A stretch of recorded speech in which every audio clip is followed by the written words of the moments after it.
Have you ever caught yourself saying, "I'll start tomorrow"? That tiny phrase, so innocent, so common, has quietly stolen more dreams than failure ever could. Let me tell you a story. It's about a young man who learned that eternity hides inside a single minute, and how mastering just 1 minute at a time can completely transform your life. By the end of this story, you'll understand a powerful truth. You don't need to control your whole future. You only need to master this minute right now. So, stay with me till the end, and maybe, just maybe, you'll start to see time the way the wise do, as something sacred, not spent, but shaped.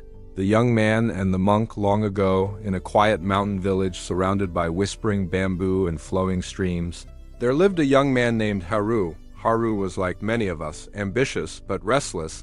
He dreamed of doing great things, serving his Lord with honor, making his parents proud, and one day leaving behind a name remembered through the ages. Yet despite his passion, there was one problem. Haru was always waiting for the right time. "Tomorrow," he would say. "I'll train tomorrow. I'll study tomorrow. I'll fix my habits tomorrow." But tomorrow never seemed to come. One morning, frustrated by his own laziness, Haru climbed to a small monastery perched high on the mountain's shoulder. An old monk named Master Sho lived there, known throughout the region for his wisdom and his strict way of living. When Haru arrived, the monk was sweeping the temple courtyard. Each stroke of his broom was slow, steady, deliberate, as if time itself bowed to him. "Master Sho," Haru called out, panting from the climb, "please teach me how to become a man of discipline. My days slip through my fingers, and I can't seem to change." The monk looked up, smiled faintly, and said, "Then stay with me for one day. If you can live one day well, you will understand how to live a lifetime well." The first minute. That night, Master Sho gave Haru a simple bed and said, "We rise at dawn, be ready." When the first light crept over the mountains, Haru woke to the sound of a bell. The air was crisp and alive. Master Sho was already awake, seated in silence, eyes soft yet focused. "Come," he said. "We begin by watching the dawn." They sat together, facing east, where the sun painted the sky in quiet gold. "Tell me what you see," said the monk. "I see the sun rising," Haru replied. "No," the monk said softly. "You see the world becoming new again? Each morning is life beginning once more, and yet you treat it as ordinary." Haru sat quietly. Realizing he had never looked at dawn that way before, the monk continued, "Before the sun finishes rising, we will have spent nearly 15 minutes. Do you know the worth of 15 minutes, Haru?" Haru shook his head. The monk smiled. "It is the difference between a man who dreams and a man who does, the rhythm of the day." The monk's day was divided with almost sacred precision. At sunrise, he cleaned the temple floors, not quickly, but mindfully. When Haru offered to help, the monk stopped him. "Cleanliness begins here," he said, tapping Haru's chest. "If your mind is messy, your hands will follow." By noon, they had studied old texts, tended to the garden, and shared a humble meal of rice, vegetables, and tea. Haru noticed that the monk ate without haste. Every movement was purposeful. Even lifting a bowl seemed like an act of devotion. By sunset, Haru was exhausted. He hadn't done anything grand. Yet he had done everything with complete attention. That night, as crickets sang softly outside, Haru asked, "Master Sho, you do the same things every day, doesn't it get boring?" The monk chuckled. "Boring? The sun rises differently each morning, the wind carries new stories each hour, and my heart is never the same twice. How could I ever be bored?" The test of minutes. On the third day, Master Sho handed Haru a small wooden hourglass. "I want you to meditate until all the sand runs down," he said. Haru nodded confidently. "That's easy." He sat down, crossed his legs, and closed his eyes. At first, his thoughts raced. What will I do when this is over? How much time has passed? Maybe I should peek. He opened one eye. Only half the sand was gone. The minutes stretched endlessly. When the sand finally ran out, Haru sighed in relief. The monk asked, "What did you feel?" "Restless," Haru admitted. "It was hard to stay still," Master Sho nodded. "Now imagine living your whole life like that. Always restless, always waiting for the next moment. You would reach your deathbed still asking, when will life begin?" The mirror of laziness. Days passed, and Haru began to understand the monk's way. Master Sho never wasted a single minute, not because he was obsessed with productivity, but because he respected time as something sacred. One afternoon, while chopping wood, Haru groaned, "Master, I keep thinking about how far I have to go. It makes me tired before I even start."